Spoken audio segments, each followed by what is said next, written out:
जय श्री गणेश। आज आप सभी रसपान करेंगे बैसाख संकष्टी चतुर्थी व्रत कथा। भक्तों, आज संकष्टी चतुर्थी वह पावन तिथि है जब संकट हरता भगवान गणेश की विशेष कृपा पाने का अद्भुत अवसर मिलता है। यह व्रत हर महीने की कृष्णा पक्ष की चतुर्थी तिथि को आता है, जो कि अत्यंत फलदायक मानी जाती है। संकष्टी चतुर्थी का व्रत विशेष रूप से भगवान गणेश जी को समर्पित होता है। संकष्टी शब्द का अर्थ होता है संकटों का नाश करने वाले। इस दिन व्रत रखने से जीवन में आ रहे हर प्रकार के संकट, विघ्न और बाधाएं दूर हो जाती है। भगवान गणेश अपने भक्तों की सभी मनोकामना को पूर्ण करते हैं और बुद्धि, सौभाग्य व आरोग्य का वरदान देते हैं। तो आइए रसपान करते हैं बैसाखी संकष्टी चतुर्थी व्रत कथा। पार्वती जी ने अपने पुत्र गणेश जी से पूछा कि हे वत्स, बैसाख महीने की चौथ को किन गणेश का व्रत और पूजन करना चाहिए। गणेश जी ने कहा कि हे जननी, बैसाख मास की चतुर्थी को ब्रकटुंड गणेश का व्रत और पूजन करना चाहिए और कमल गट्टे से बनी भोजन सामग्री उन्हें अर्पित करनी चाहिए। इस तिथि के व्रत की एक कथा मैं सुनाता हूँ। पूर्व काल में राजा रंतिदेव के राज्य में धर्मकेतु नामक एक ब्राह्मण रहता था। उसके सुशीला और चंचला नामक दो स्त्रियां थीं। धार्मिक विचारों वाली सुशीला सदा व्रत और उपवास किया करती थी, किंतु चंचूला कोई भी व्रत उपवास नहीं करती थी। सदा श्रृंगार कर सुंदर बनी रहती थी। उसके एक पुत्र हुआ और सुशीला के सुंदर कन्या हुई। चंचूला ने पुत्र की खुशी में प्रसन्न हो सुशीला से कहा, तू सदा व्रत उपवास करती रहती है, फिर भी तेरे कन्या उत्पन्न हुई और मैं कभी भी व्रत उपवास नहीं करती, फिर भी मेरे सुंदर पुत्र उत्पन्न हुआ है। अपनी सौत के मुख से यह बात सुनकर सुशीला बहुत दुखी हुई और बड़ी श्रद्धा और भक्ति से गणेश जी को उसने याद किया।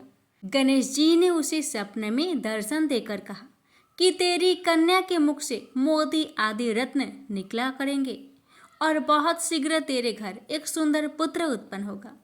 थोड़े समय बाद सुशीला के पुत्र उत्पन्न हुआ और कन्या के मुंह से रत्न निकलने लगे। इस प्रकार सुशीला धनवान बन गई। धर्मकेतु कुछ समय बाद मृत्यु को प्राप्त हुआ। ब्राह्मण की मृत्यु के बाद चंचूला घर की सब संपत्ति लेकर अलग हो गई। अपनी सौत सुशीला के घर में अपार धन देखकर चंचूला उससे ईर्ष्या करने लगी। चंचूला ने अवसर पाकर सुशीला की कन्या को कुएं में गिरा दिया। गणेश जी की कृपा से वह कुएं से बाहर निकलकर अपने घर पर आ गई। कन्या को घर पर आई हुई देखकर चंचूला को बड़ा कौतूहल हुआ। गणेश जी की कृपा से यह फल जानकर वह सुशीला के चरणों में गिर पड़ी और अपने किए पापों के लिए क्षमा मांगते हुए उससे बोली कि हे बहन, मुझे क्षमा करो, मैंने बहुत पाप किए हैं। तुम दयालु हो, दोनों कुलों का उद्धार करने वाली हो। तुम पर गणेश जी की पूर्ण कृपा है, अतः तुम्हें कोई कष्ट नहीं पहुंचा सकता। हे जननी, प्राचीन काल की कथा मैंने तुम्हें सुना दी है, सो यह व्रत बहुत पुण्य देने वाला है। इस लोक में इससे श्रेष्ठ विघ्न विनाशक कोई दूसरा व्रत नहीं है। श्री कृष्ण जी कहते हैं कि हे धर्मराज, आप भी विधि पूर्वक गणेश जी का व्रत कीजिए। इसके करने से आपके शत्रुओं का नाश होगा तथा अष्ट सिद्धियां और नौ निधियां आपके सामने करवत होकर खड़ी रहेगी। हे धर्मपरायण युधिष्ठिर, आप अपने भाइयों, धर्मपत्नी और माता के साथ इस व्रत को कीजिए। इससे थोड़े समय में ही आप अपने राज्य को प्राप्त कर लेंगे। प्रेम से बोलिए जय श्री गणेश। पौराणिक कथा के अनुसार एक बार नारद जी सत्यलोक में गए थे। वहां उन्होंने ब्रह्मा जी से पूछा कि प्रभु, सबसे सरल उपासना किस देवता की है। ब्रह्मा जी बोले, देव ऋषि, ऐसा ही प्रश्न एक बार पार्वती ने भगवान शंकर से किया था। तब शिव जी बोले कि श्री गणेश जी की उपासना ही सर्व सुलभ है और समस्त अभिष्टों को देने वाली है। पार्वती इतने उत्तर से संतुष्ट नहीं हुई, इसलिए उन्होंने पूछा कि यह उपासना करके किस किस को सहज में ही अभिष्ट सिद्धि हो गई, सो बताए प्रभु। शिव जी बोले कि हे प्रिय, द्वापर युग में सुदामा नामक एक अति दरिद्र सदाचारी एवं विद्वान ब्राह्मण था। वह आर्थिक संकट से बहुत ही दुखी रहता था। एक दिन उसकी पत्नी ने उससे निवेदन किया कि प्राणनाथ, आप व्यर्थ ही इतना कष्ट क्यों उठा रहे हो? भगवान त्रिलोकीनाथ आपके बाल सखा है, आप उनके पास जाइए, आपकी दरिद्रता अवश्य ही दूर कर देंगे, मुझे ऐसा विश्वास है। यद्यपि सुदामा अपने मित्र से कुछ मांगना नहीं चाहता था, तथापि उसे पत्नी की अत्यधिक आग्रह के कारण जाना ही पड़ा। पत्नी ने थोड़े से टंडुल मैले चिथड़े में बांधकर उपहार के स्वरूप में दे दिए। बेचारा सुदामा मार्ग पार करते हुए किसी प्रकार द्वारिकापुरी पहुंचा, किंतु राजभवन के द्वारपालों ने उसे भीतर नहीं जाने दिया। सुदामा ने अपनी मित्रता की बात बताई तो वह हंसने लगे, किंतु बहुत आग्रह करने पर उन्हें दया आ गई। एक द्वारपाल ने द्वारिकाधीश से जाकर कहा, प्रभु, कोई सुदामा नाम का दरिद्र ब्राह्मण द्वार पर खड़ा है, जो कि वह स्वयं अपने आप को आपका बाल सखा बताता है और आपसे मिलना चाहता है। सुदामा का नाम सुनते ही भगवान दौड़े आए और सुदामा से गले मिलकर उसे भीतर ले गए। सभी आबाक देखते रह गए। राजभवन में सुदामा का बड़ा भव्य स्वागत हुआ। दोनों मित्र बड़े प्रेम से पुरानी बातें कर रहे थे। तभी उन्होंने सुदामा के हाथ की पोटली देख ली। सुदामा उसे छिपाने लगा तो भगवान ने उसे झटपट खोला और कुछ चावल खाकर बोले कि यह तो बड़े स्वादिष्ट मित्र, ऐसे अमृतम पदार्थ को मुझसे छिपाते हो? शायद भाभी ने भेजे हैं, लगता है अब भी तुम्हारी आदत गई नहीं है। फिर दोनों ओर से कुशल प्रश्न हुआ। सुदामा ने सर्व कुशल बताते हुए अपनी दरिद्रता की बात कही, जिसे सुनकर श्री कृष्ण ने पूछा कि मित्र, तुम गणेश्वर की पूजा करते हो क्या? यदि उन प्रभु को प्रसन्न कर लो तो सभी कामनाएं पूर्ण हो जाएगी। सुदामा ने पूछा कि यह गणेश्वर कौन है, इनकी पूजा का विधान क्या है? तब भगवान बोले कि गणेश्वर उन परम ब्रह्मा परमात्मा का ही नाम है, जो अनादि अनंत सर्वस्वर एवं परम पूजनीय है। ब्रह्मा विष्णु और शिव भी उन्हीं के अनुशासन पर रहकर सृष्टि की रचना, पालन और लय करते हैं। वे ही प्रभु एकमात्र उपासनीय एवं सर्व कामदाता है। समस्त देवता, ऋषि मुनि एवं वेदज्ञ ब्राह्मण उन्हीं गणेश जी की उपासना में सदैव लगे रहते हैं। तुम भी उन्हीं का पूजन और व्रत करो। सुदामा ने पूछा कि गणेश जी का व्रत कब करना चाहिए, उनके ध्यान, पूजन, वृंदांत को कैसे किया जाता है, ये भी कहिए। कृष्ण बोले कि हे सखा, तुम इनका व्रत किसी भी मास की चतुर्थी में कर सकते हो, अथवा बैसाखी पूर्णिमा, कार्तिकी पूर्णिमा या अन्य किसी पुण्य अवसर पर करो। यदि मंगल, शुक्र या रविवार के दिन करो तो भी शुभ है। प्रातःकाल स्नान आदि से निवृत्त होकर व्रत का संकल्प लेना चाहिए। फिर तिल और आंवले के चूर्ण का उपटन लगाकर पुनः स्नान करें। एक स्नान प्रदोष काल में और भी कर ले तो अति उत्तम माना जाता है। स्नान के पश्चात स्वास्तिक वाचन, पुण्य वाचन एवं नवग्रहों का पूजन करें। धरती को गोबर से लिपकर चौक पोरे और चौकी रखकर उस पर कलश स्थापना करें। फिर गणेश जी की धातु की या मिट्टी की मूर्ति स्थापित कर षोडशोपचार से पूजन करें। नैवेद्य में उत्तम घृत आदि के साथ निर्मित मोदक रखे। यदि यह संभव ना हो तो समस्त उपचार मानसिक भी हो सकते हैं।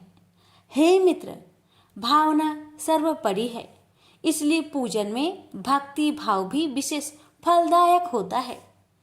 यदि श्रद्धा हो तो पूजन कार्य संपन्न होने पर ब्राह्मणों को भोजन कराए और यथाशक्ति दक्षिणा दे। सबके अंत में अपने परिवारजनों एवं पत्नी पुत्र आदि के साथ बैठकर स्वयं भोजन करे। यह व्रत का विधान तुम्हें मैंने बता दिया है। मामा ने पूछा कि इस व्रत को पहले किसने किया था? तब श्री कृष्ण ने इसके उत्तर में कहा कि एक बार प्रलय के पश्चात सृष्टि की उत्पत्ति होनी थी, परंतु ब्रह्मा जी को अनेक विघ्नों का सामना करना पड़ा। तब ब्रह्मा जी ने गणपति का ही पूजन किया और उनसे शक्ति प्राप्त करके सृष्टि रचना का कार्य संपन्न किया। हे सखा, मुझे भी दुष्ट दलन करके धर्म संस्थापनार्थ अवतार लेने की शक्ति उन्हीं गणाधीश्वर से प्राप्त हुई है। मैं तो प्रति शुक्रवार में गणेश जी का व्रत किया करता हूँ। यह सुनकर सुदामा बड़ा प्रसन्न हुआ और उसने यथाचित वृत्ति से प्राप्त होने वाले द्रव्य से वही गणेश जी का पूजन संकल्प किया और श्री कृष्ण का परामर्श से उन्हीं के साथ आराधन कर प्रसाद ग्रहण किया। फिर उसने भगवान से घर जाने की अनुमति मांगी। जब सुदामा जाने लगा तब श्री कृष्ण उसे बहुत दूर तक पहुंचाने गए। फिर सुदामा के आग्रह से अपने भवन लौट आए। उधर सुदामा अपने घर को शीघ्रता से चल पड़ा। तभी मार्ग में मणि नामक एक धनी व्यापारी से उसकी भेंट हुई। रात्रि में सुदामा जहाँ ठहरा था वही व्यापारी भी आ ठहरा, किंतु जब वह प्रगाढ़ निद्रा में था तब चोरों ने उसका सारा धन चुरा लिया। जब उसकी आँख खुली तब उसने संकल्प किया कि यदि गया हुआ धन मिल जाए तो उसका आधा भाग ब्राह्मण को दान कर देगा। उसने ऐसा निश्चय किया ही था कि उसे एक संदूक कुछ ही दूर पर पड़ा दिखाई दिया। दौड़कर उसने संदूक उठाया तो उसे रत्न आदि से भरा पाया। उसने प्रसन्न होकर संदूक का आधा धन सुदामा को दान कर दिया। सुदामा को बड़ी प्रसन्नता हुई और उसने उस धनिक के साथ गणाध्यक्ष का वही पूजन किया। संध्या काल में जब पूजन कार्य संपन्न हो गया तब सुदामा को भगवान गणेश्वर के साक्षात दर्शन हुए। सुदामा ने भक्ति पूर्वक उनके चरण पकड़ लिए और स्तवन करने लगा। उसने प्रभु से निवेदन किया कि हे दयानिधे, हे सत्य स्वरूप परात्पर ब्रह्मा, आप परम दयालु और भक्त वत्सल है। हे नाथ, आपकी महिमा अपरंपार है, जिसे ब्रह्मा विष्णु और शिव भी नहीं जान पाते, तो मेरे जैसे तुच्छ जीव का तो कहना ही क्या है। हे प्रभु, आप सर्वशक्तिमान की स्तुति के लिए सार्थक शब्दों का भी तो मुझे ज्ञान नहीं है। हे दीनबंधो, मुझ पर दया कीजिए। आपको बारंबार नमस्कार है, नमस्कार है। गणेश जी ने प्रसन्न होकर सुदामा के मस्तक पर अपना वरद हस्त फेरते हुए कहा कि हे वृषश्रेष्ठ, वर मांगो, मैं तुम पर बहुत प्रसन्न हूँ। सुदामा ने हाथ जोड़कर कहा, करुणा सिंधु, जब आप सर्व ऐश्वर्यमय की मुझ पर पूर्ण कृपा है तो फिर क्या मांगू। हे नाथ, यदि आप प्रसन्न है तो मुझे अपनी अनन्य भक्ति प्रदान करें। बस यही मेरे लिए अत्यंत श्रेष्ठ वर होगा। गणेश्वर एवं मस्तु कहकर तर ध्यान हो गए। उस समय वह धनिक भी वहां उपस्थित था। उसने सुदामा से गणेश जी की पूजन और महात्म्य संबंधी कुछ बातें पूछी और फिर उसने स्वयं भी श्री गजानन का व्रत करने का संकल्प किया। सुदामा पर भगवान गणाध्यक्ष की बड़ी महती कृपा हुई। मामा वहां से चलकर अपने घर पहुंचा तो यह देखकर अत्यंत विस्मय करने लगा, वहां कहीं भी उसकी पर्ण कोटि नहीं है। वरण एवं वैभवशाली भवन खड़ा है जो वहां कभी नहीं था। सुदामा सोचने लगा कि यह क्या हुआ, क्या किसी ने मेरी कुटी तुड़वाकर अपना महल बनवा लिया है, और यदि ऐसा है तो मेरी पत्नी कहाँ गई। सुदामा इस प्रकार चिंता में पड़ा था, तभी उसकी पत्नी ने भवन के भीतर से उसे देख लिया और सेवकों को उसे बुला लाने की आज्ञा दी। जब सुदामा भीतर गया तो उसकी पत्नी ने कहा कि हे नाथ, रात में मैं अपनी पूर्ण कुटी में सोई हुई थी और प्रातः आँख खोलने पर अपने को इस राजसी भवन में पाया। मुझे आश्चर्य है कि यह सब क्या हो गया। इतने दास दासी भी न जाने कहाँ से आ गए हैं। तब सुदामा ने भगवान गणेश जी के प्रसन्न होने का समस्त वृत्तांत अधोपांत सुना दिया। फिर तो वे प्रतिमासी गणेश जी का पूजन करने लगे तथा यह सर्व सुख भोगकर अंत में गणेश लोक को प्राप्त हुए। प्रेम से बोलिए गजानंद भगवान की जय। प्राचीन काल की बात है कि कैलाश शिखर पर अनेक देव, दिव्य ऋषिगण, सिद्ध गण आदि के साथ ब्रह्मा जी भी एक उच्च आसन पर विराजमान थे। वहीं पर एक अन्य आसन पर भगवान शंकर भी जगत जननी उमा सहित शोभ्यमान थे। उनके निकट ही गणपति और कुमार कार्तिकेय दोनों ही अन्य बालकों के साथ कीड़ा में मग्न थे। शिव जी के हाथ में एक दिव्य फल था। वे सोच रहे थे कि इसे किसे दिया जाए। पार्वती जी से पूछा तो वे कभी कहती कि गणेश को दे दीजिए और कभी कहती कुमार को देना उचित होगा। जब वे कुछ निश्चयात्मक उत्तर ना दे पाई तो शिव जी ने उसे बाद में विचार करने के उद्देश्य से अपने पास रख लिया। अब दोनों बालक गणेश और कुमार उस फल की मांग करने लगे। जब उनका अधिक आग्रह बढ़ा तब शिव जी ने ब्रह्मा जी से पूछा, ब्राह्मण, यह अपूर्व फल देवर्षि नारद जी दे गए थे, इसे यह दोनों बालक मांग रहे हैं। फल एक ही है और आधा फल कोई लेना नहीं चाहता। ऐसी स्थिति में आप ही निर्णय कीजिए कि यह इनमें से किसे दिया जाए। ब्रह्मा जी विचार कर बोले, यदि फल एक ही है तो नियम अनुसार किसी भी वस्तु पर छोटे बालक का अधिकार पहले होता है। ब्रह्मा जी की बात सुनकर शिव जी ने वह फल कुमार को दे दिया। यह देखकर गणपति रुष्ट हो गए। विशेषकर उनका क्रोध चतुरानन पर ही था कि उन्होंने ऐसी व्यवस्था क्यों दे डाली। सभा समाप्त हुई। सभी देवता आदि उठ उठकर अपने अपने स्थान को चले गए। ब्रह्मा जी भी अपने लोक में जा पहुंचे। वहां उन्हें सृष्टि का आरंभ करना था, किंतु जैसे ही वे सर्ग रचना में लगे वैसे ही गणेश्वर ने विघ्न उपस्थित कर दिया। उस समय उन्होंने प्रकट होकर अपना अत्यंत उग्र रूप दिखाया। उनके उस रूप को देखकर ब्रह्मा जी डर के कारण कांपने लगे। चंद्रमा ने देखा कि गणपति का उग्र रूप को देखकर ब्रह्मा जी भय से कांप रहे हैं तो उसे हंसी आ गई। उसके साथ ही चंद्रमा के जो गण उस दृश्य को देख रहे थे वे भी हंस पड़े। यह देखकर भगवान गजानन को क्रोध आ गया और वे चंद्रमा को श्राप देते हुए बोले, मयंक, उन्हें इस समय मेरी हंसी उड़ाकर जो अभद्रता प्रदर्शित की है उसका फल तुझे मिलना ही चाहिए। जा तू किसी के भी देखने योग्य नहीं रहेगा। यदि कोई भूल से भी देख भी लेगा तो अवश्य ही पाप का भागी होगा। इतना कहकर गजमुख अंतर्ध्यान हो गए। उनका श्राप प्राप्त होते ही चंद्रमा श्रीहीन हो गया। उसके तेज में अत्यंत न्यूनता आ गई। इससे वह बहुत व्याकुल हुआ और खिन्नता पूर्वक पश्चाताप करने लगा। देखा, मैं कैसी मूर्खता कर बैठा। उन जगदीश्वर के साथ वे प्रभु तो अनिमादि गुणों से संपन्न, संसार के कारण के भी कारण एवं महाप्रभु है। उनके रुष्ट होने से मैं अदर्शनीय एवं कालाहीन हो गया हूँ। अब इससे छुटकारा पाने के लिए क्या करूं? जब चंद्रमा की समझ में कोई उपाय नहीं आया तो वह तुरंत ही देवराज इंद्र के पास गया, परंतु इंद्र आदि देवता भी उसे नहीं देखना चाहते थे। उन सभी ने अपनी अपनी आंखें झुका ली।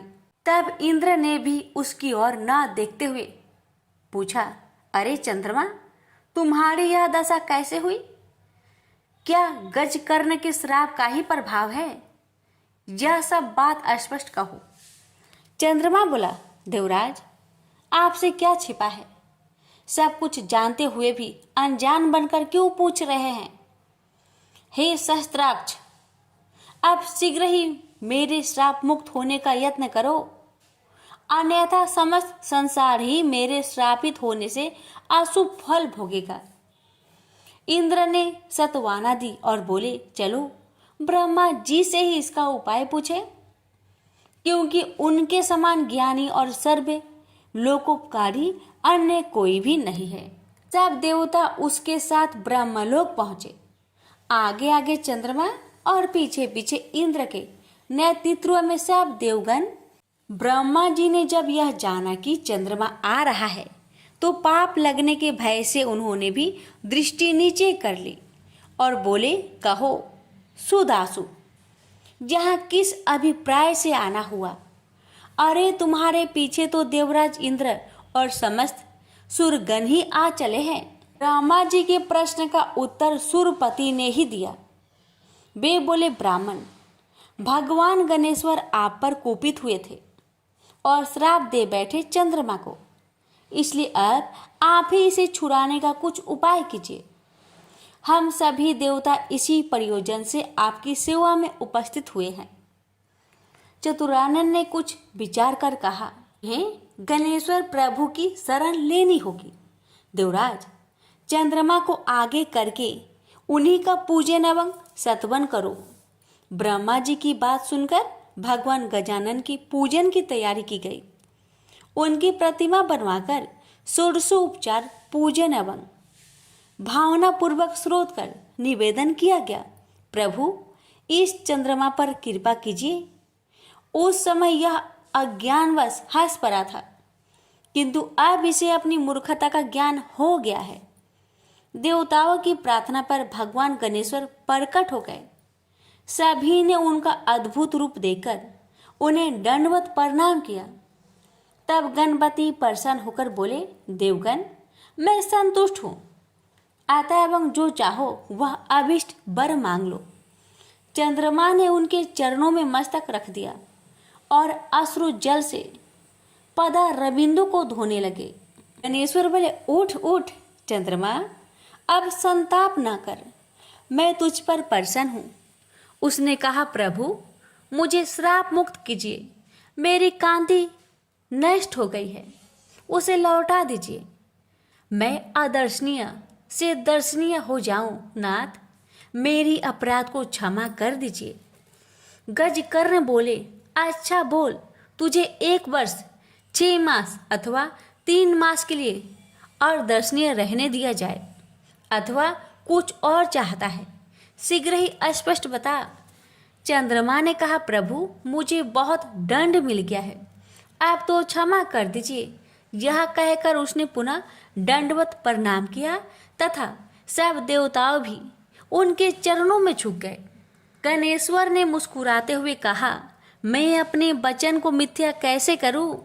चाहे सूर्य और सेमरू अपना स्थान त्याग दे, समुद्र अपनी मर्यादा छोड़ दे, अथवा अग्नि शीतल हो जाए, किंतु मेरा वचन मिथ्या नहीं हो सकता। फिर भी मैं तुझे वर्ष में 1 ही दिन के लिए श्रापित रखूंगा, इसमें कोई संदेह नहीं है। भगवान गणेश के इन कृपापूर्ण वचनों को सुनकर चंद्रमा बहुत प्रसन्न हुए तथा समस्त देवगण भी उनकी जय जयकार करने लगे।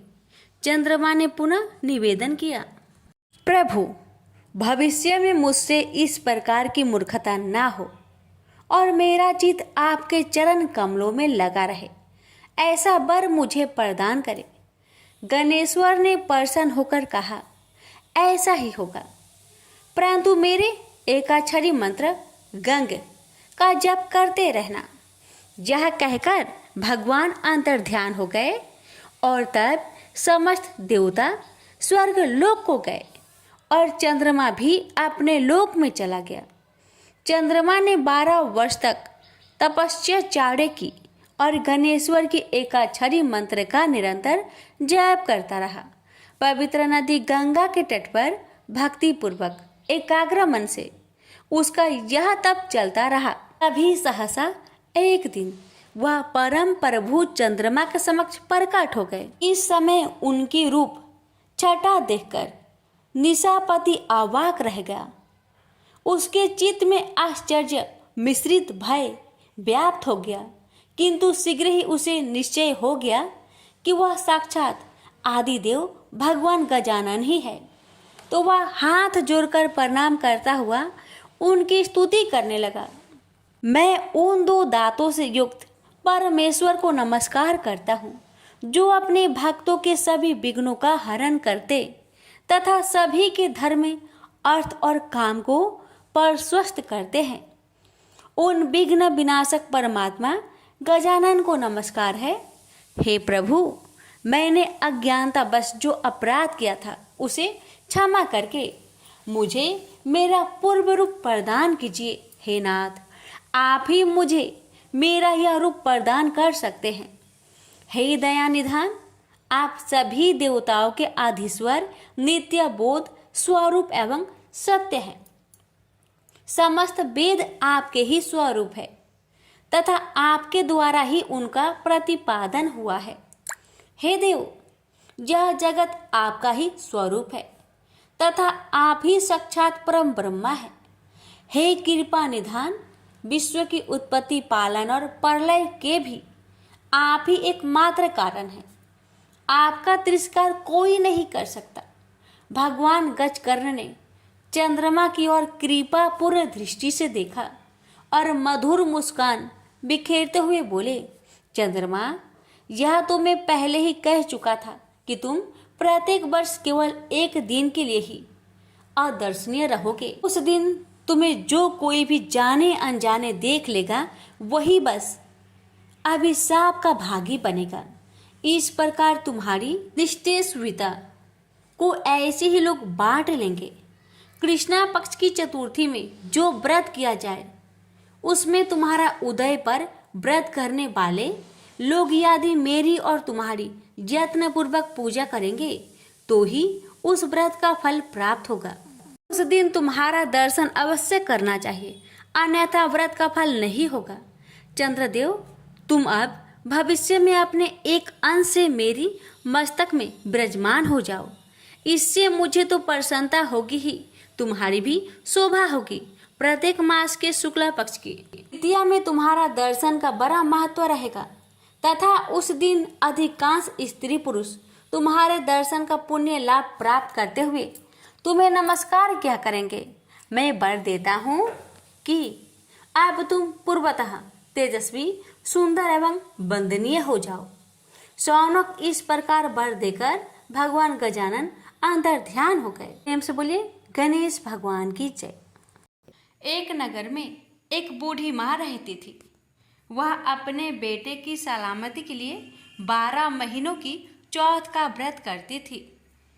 हर चौथ को पंसारे से थोड़ा सा गुड़ और घी लाकर 4 लड्डू बनाती, एक बेटे को देती, एक से पूजा करती, एक हथकार के लिए निकालती और एक चांद उगने पर खुद खा लेती थी। एक बार उसका बेटा ताई से मिलने गया। ताई ने बैसाखी चौथ का व्रत रखा था। ताई से पूछा, माँ तो 12 चौथ करती है। ताई बोली, तेरी माँ तेरी कमाई से तरमाल खाने के लिए 12 चौथ करती है।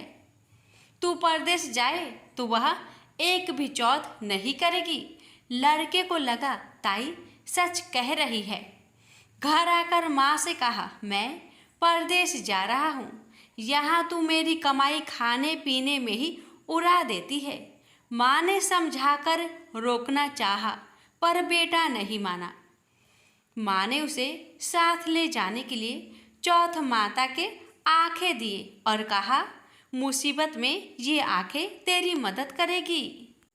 वह आंखें लेकर रवाना हो गया। घूमते हुए एक नगर में पहुंचा। उसने देखा एक बूढ़ी माँ रोते जा रही थी और पुआ बनाते जा रही थी। उसने कारण पूछा तो बूढ़ी माई ने कहा, बेटा, इस नगर की पहाड़ी पर एक दैत्य रहता है।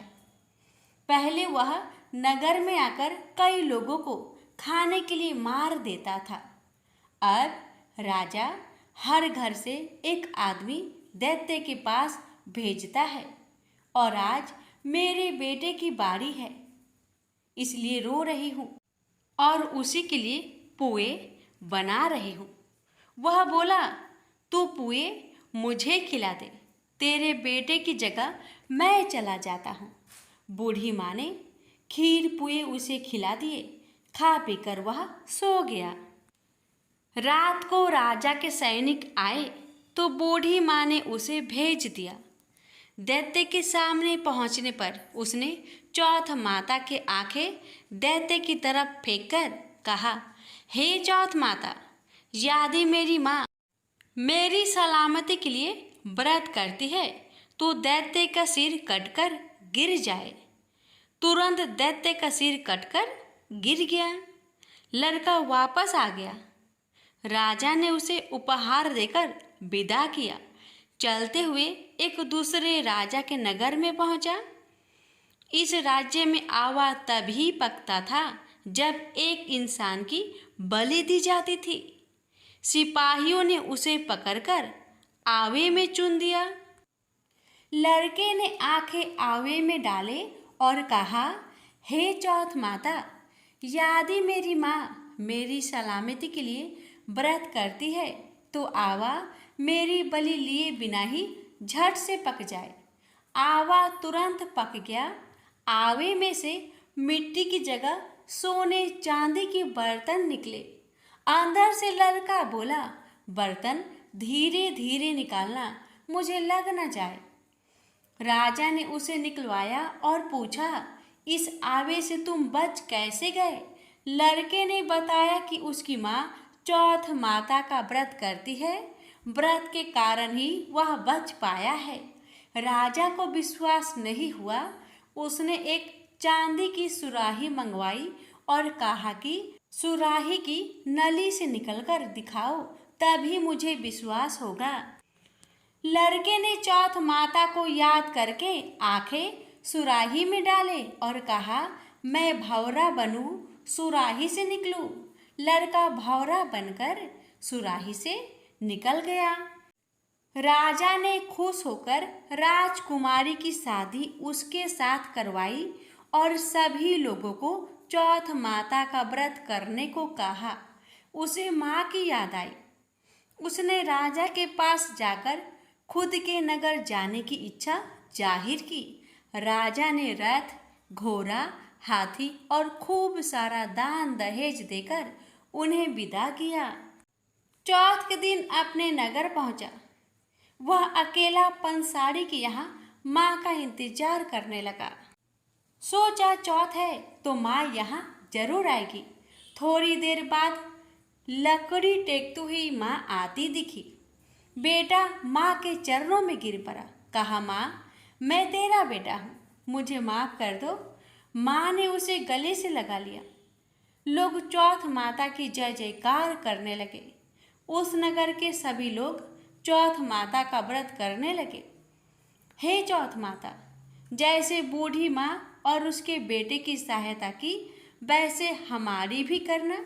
कहानी कहने और सुनने वाले पर कृपा करना। बोलिए चौथ माता की जय हो। आज श्रवण करें चौथ माता की व्रत कथा।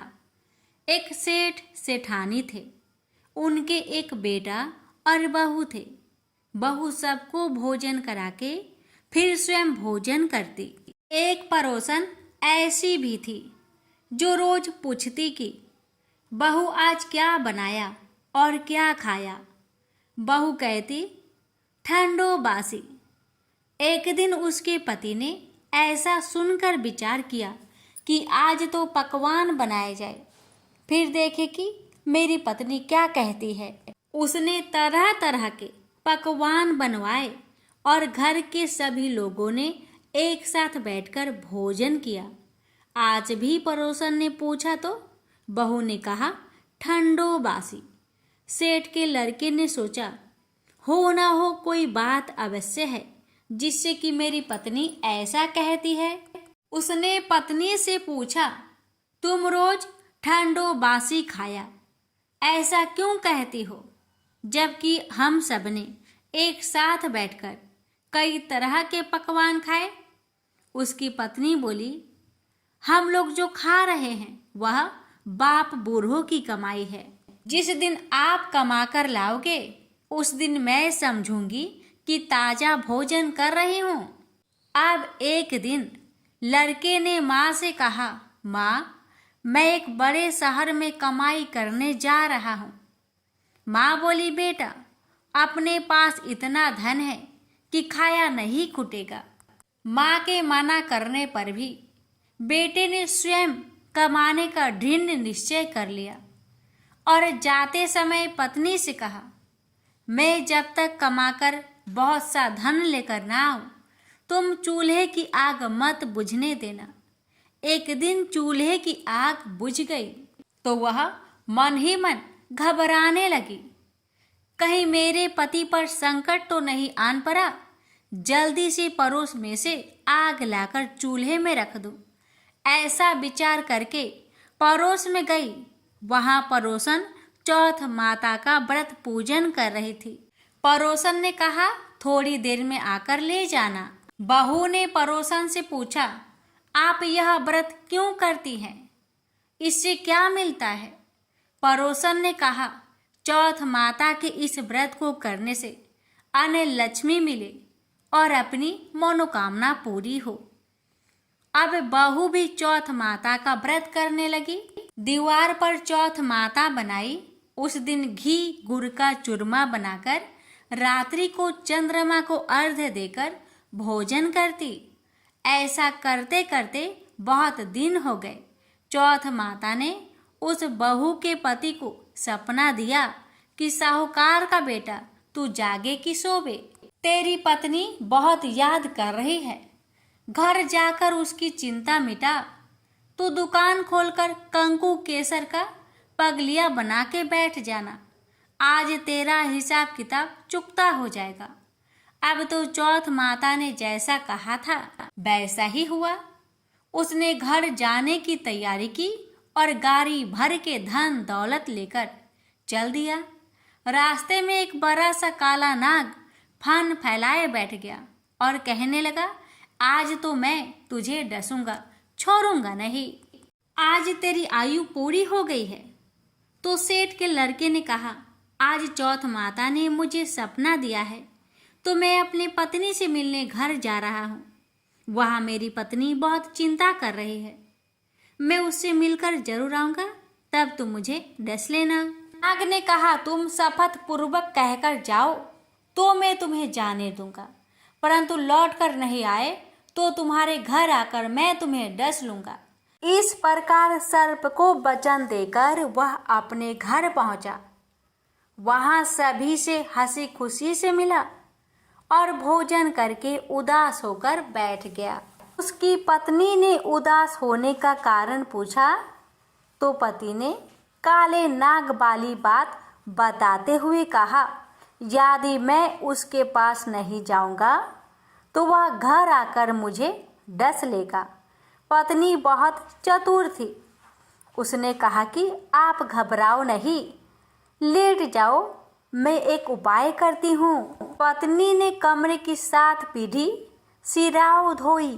पहले पीढ़ी पर रेत, दूसरी पीढ़ी पर इत्र, तीसरी पीढ़ी पर गुलाब, चौथी पीढ़ी पर कंकु केसर, 5वीं पीढ़ी पर लड्डू पेड़ा, 6ठी पर गादी गलीचा और 7वीं पीढ़ी पर दूध का कटोरा भरकर रख दिया। इस प्रकार वह 7 ही पीढ़ी सजाकर बैठ गई। आधी रात होते ही नाग आकर पीढ़ी चढ़ने लगा। पहली पीढ़ी पर रेत में लौट गया और कहने लगा कि सेठ की बहू ने आराम तो बहुत दिया पर वचन से बंधकर आया हूँ, सो डसूंगा अवश्य ही। इस प्रकार 7 पीढ़ियों पर नाग आराम करता हुआ और कहता हुआ कि डसूंगा जरूर। कमरे में जाने ही वाला था कि चौथ माता ने विचार किया कि मैं इसे नहीं बचाऊंगी तो संसार में धर्म कर्म और व्रत पूजन को कौन मानेगा। अब तो गणेश जी, चंद्रमा जी और चौथ माता ने उसे बचाने का विचार किया। चंद्रमा जी ने उजाला किया, चौथ माता ढाल बनी और गणेश जी ने तलवार लेकर नाग को मार दिया और ढाल से ढक दिया। अब बहू भी थकी हारी सो गई। दिन उगा तो लोग बेटे से मिलने आए, परंतु बेटा बहू तो उठे ही नहीं थे। बहुत देर हो गई तो माँ उन्हें उठाने गई। माँ ने 7 पीढ़ियों पर जो कुछ देखा तो बहुत घबराई और बेटा बहू को आवाज लगाई, बेटा बहू उठे तो देखा कि एक ढाल तलवार वहां पड़ी है। अब ढाल उठाई तो वहीं काला नाग मरा हुआ पड़ा है। बेटा बहू ने सोचा कि आज तो धर्म कर्म ही आड़े आए हैं, जो भगवान गणेश जी और चौथ माता ने अपनी रक्षा की है। हे चौथ माता, आपने जैसी सेठ के बेटे बहू की रक्षा की वैसी ही रक्षा सबकी करना। प्रेम से बोलिए चौथ माता की जय हो, गणेश भगवान जी की जय हो। हे चौथ माता, हे गणेश जी भगवान, जिस किसी ने भी इस कथा को मन लगाकर सुना है, हे माता उस पर अपनी कृपा सदा सर्वदा बनाए रखना। प्यारे भक्तों, अब आपने श्रद्धा से चौथ माता की कथा सुनी। चौथ माता रानी की, गणेश भगवान जी की आशीर्वाद आप पर सदा सर्वदा बना रहे। लेकिन आज के दिन केवल चौथ माता की ही नहीं बल्कि भगवान श्री गणेश जी की भी पूजन और कथा का विधान है। चूंकि यह तिथि चतुर्थी कहलाती है और श्री गणेश जी को चतुर्थी की स्वामी कहा गया है, इसलिए चौथ माता के कथा के साथ साथ श्री गणेश जी की भी कथा सुनना बहुत ही पुण्यदायी माना गया है। तो आइए अब हम सब मिलकर गणपति बप्पा की कथा भी श्रद्धा से सुनते हैं, ताकि हमारी पूजा पूर्ण रूप से सफल हो सके और गणेश जी भगवान हम सबकी विघ्न बाधाएं दूर करें। प्रेम से बोलिए जय श्री गणेश। एक बार गणेश जी एक छोटे से बालक के रूप में एक चम्मच में चावल और दूसरे चम्मच में दूध लेकर निकले। वो हर किसी से कह रहे थे कि कोई मेरे लिए खीर बना दो, कोई मेरे लिए खीर बना दो। एक बुढ़िया माई बैठी हुई थी। उसने कहा, ला बेटा, मैं तुम्हारे लिए खीर बना देती हूँ। इतना कहकर बुढ़िया माई अपने कमरे में जाकर छोटे छोटे 2 कटोरी लेकर आती है। तब भेष रूपी गणेश जी कहने लगे, दादी माँ, छोटी सी बर्तन से क्या होगा? आपके घर में जो सबसे बड़ा बर्तन हो उसी को लेकर आओ। बुढ़िया माई मुस्कुराकर बच्चे की मन रखने के लिए, उसके खुशी के लिए अपने घर की सबसे बड़ा बर्तन लेकर बाहर आई और बालक गणेश के सामने रख दिया। अब तो बुढ़िया माई की आंखें फटी की फटी रह गई।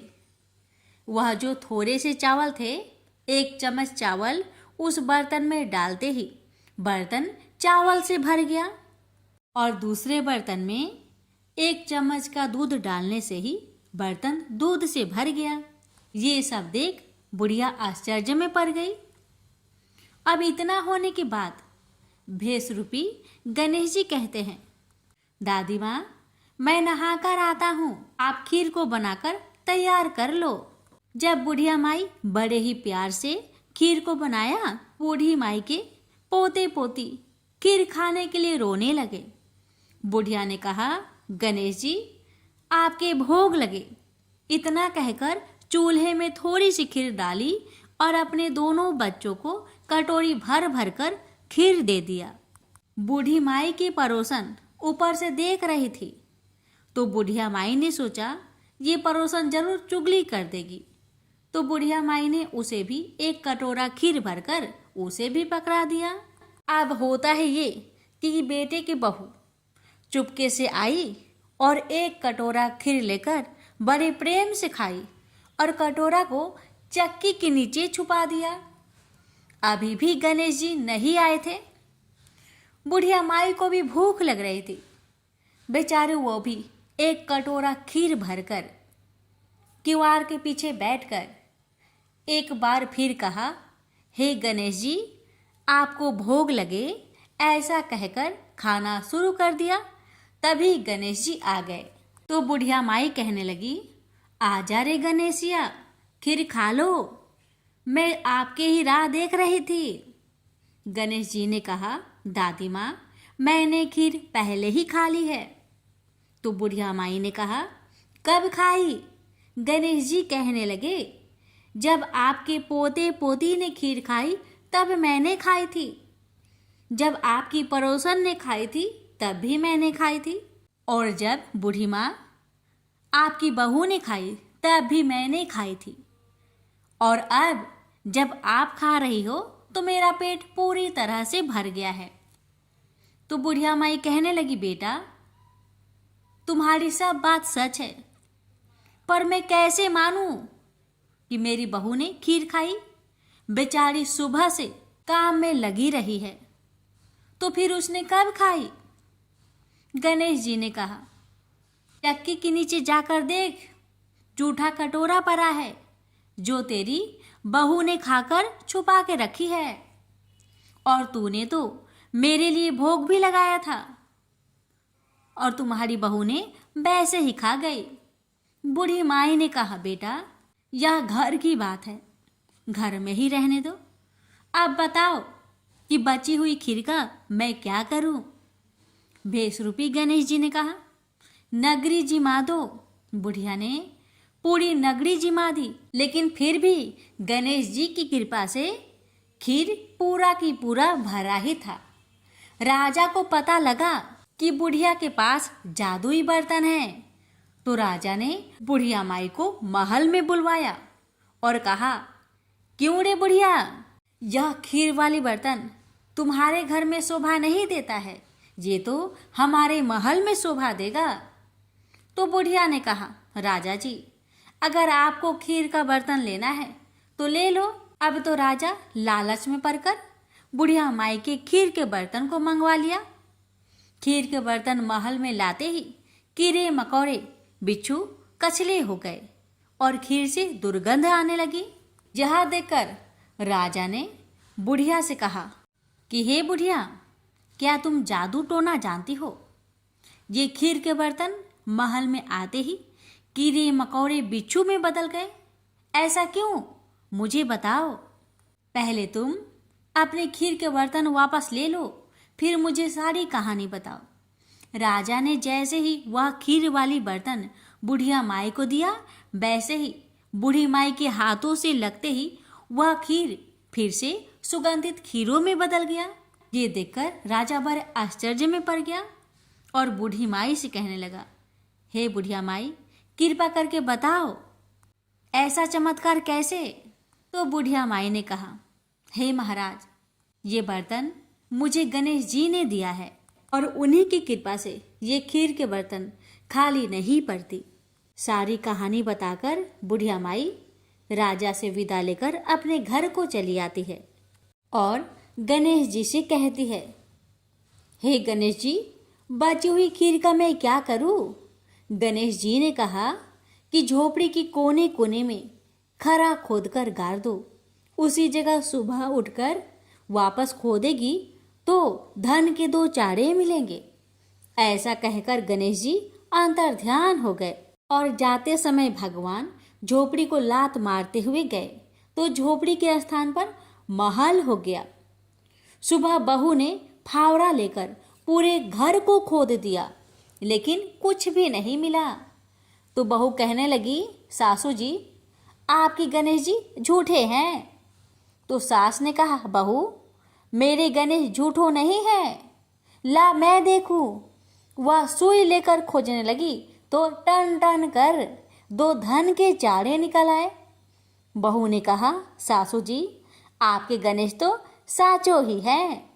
सास ने कहा, गणेश जी तो भावनाओं के भूखे हैं। यह गणेश जी जैसे आपने बुढ़िया माई को दिया, वैसे सबको देना। विनायक जी की कहानी कहने वाले, हुक्कार भरने वाले और आसपास के सुनने वाले सबको देना। प्रेम से बोलिए जय श्री गणेश।